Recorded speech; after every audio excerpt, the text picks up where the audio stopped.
One of the great things about sports is that it gives us the impossible and the improbable. Things that would seem ludicrous become reality. If I would have told you a month before it happened, hey, Michael Jordan's the best basketball player in the world, he's going to quit and go play minor league baseball. Hot take, clickbait, you're just trying to get... No, it happened. If I was going to tell you, so listen, Tiger Woods is 32 in his prime. In like a week, he's never going to win another major. Going to have like 30 affairs. Hot take, that is exactly what happened. Sports gives us the impossible. Hey, George Foreman, he's fat now. He's going to come back into boxing and become heavyweight champion of the world. Oh, that happened. That's why we love sports. That's why we love it. So there's this guard. He's a skinny kid. His dad was a decent NBA player. He plays at Davidson. He's going to come into the NBA, and he's going to revolutionize the sport. Yeah, that happened, Steph Curry.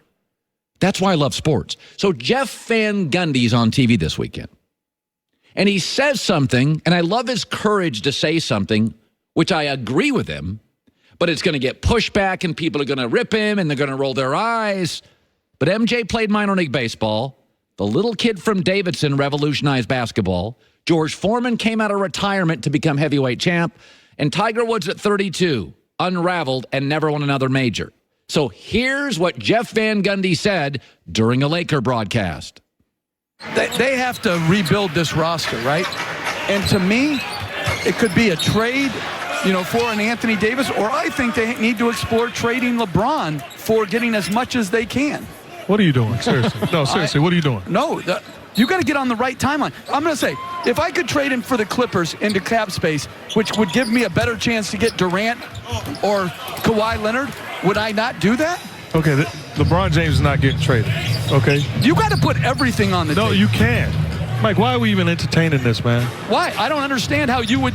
Why would you take anything off the table? You'd have to get a home run deal, but if you go to a contender and you can get a home run, you do whatever you have to do to get better. You need a day off. Okay, by the way, what do CEOs say when the company is struggling and they invite all the vice presidents in the room? Men, women, old, young. Here's what CEOs say. Everything's on the table. Give me ideas. Folks, I don't know if you noticed this weekend, but Brandon Ingram, talented, not great, but good young player, has a medical condition that was discovered. He is no longer a trade piece. I talked to somebody inside the LeBron circle, and they realize he is now a Laker. He is not a trade asset. He's got a serious medical condition.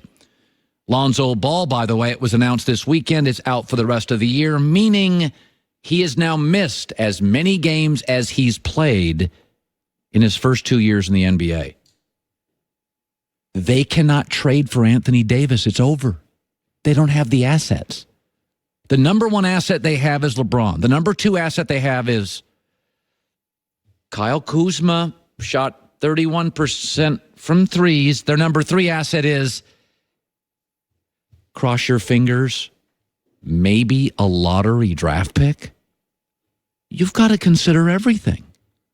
When the news came down this weekend about Brandon Ingram's medical condition and Lonzo Ball sitting out the rest of the year, they do not have the assets to land Anthony Davis. It's now about crossing fingers, hoping Kyrie Irving befriends LeBron again. Not going to happen. Hoping Kevin Durant leaves and decides to go to the lousy Lakers from the great Warriors. Not going to happen. Kawhi Leonard, no, put an end to that story this weekend. Again, another source saying he's not going to be a Laker. Klay Thompson, oh, please, pipe dream. Folks, once the Brandon Ingram news came down, once Lonzo's out for the year, those are no longer assets. People are not clamoring for a C-minus Lonzo Ball with a daddy issue who can't stay healthy, and many people suspect is more bust than brilliant. And Brandon Ingram, very good kid, has a serious medical condition. No team's trading for that. You've got to consider everything. And LeBron is by far and away the one piece that could land you multiple draft picks and multiple players. Hell, there could be a team out there that would just want him for the merchandising, for the brand. But Jeff Van Gundy, tip of the cap for having the guts to say something that will get pushed back on. But Steph Curry, George Foreman, Tiger Woods never winning again, miracle on ice. That's why we love sports. Crazy stuff not only happens, it happens frequently. Crazy. By the way, here we go. Oh, we got something happening in the NFL. Back in a second. Oh, crazy town. When men and women upgrade from their tattered, outdated multi-pack underwear to Tommy John, the most comfortable on the planet, they have a lot to say about it. Like Scott, who's happy his double agents are no longer going rogue, or Melissa, whose Tommy Johns are so light and comfortable, she worries she'll forget to pull them down when she goes to the bathroom. What? Tommy John men's and women's underwear. No wedgie guarantee. Stay put comfortable waistbands. Dress shirts, undershirts, always stay tucked. Loungewear, I wear that, ridiculously soft. For ladies, the new Air collection is made from quick-drying, antimicrobial fabric. Seamless bonded edges. No panty line guaranteed. Tommy John is so sure you'll love it. They offer a best pair you'll ever wear, or it's free guarantee. Go there right now. Get 20% off if you go to TommyJohn.com and put in the code HERD, which is, of course,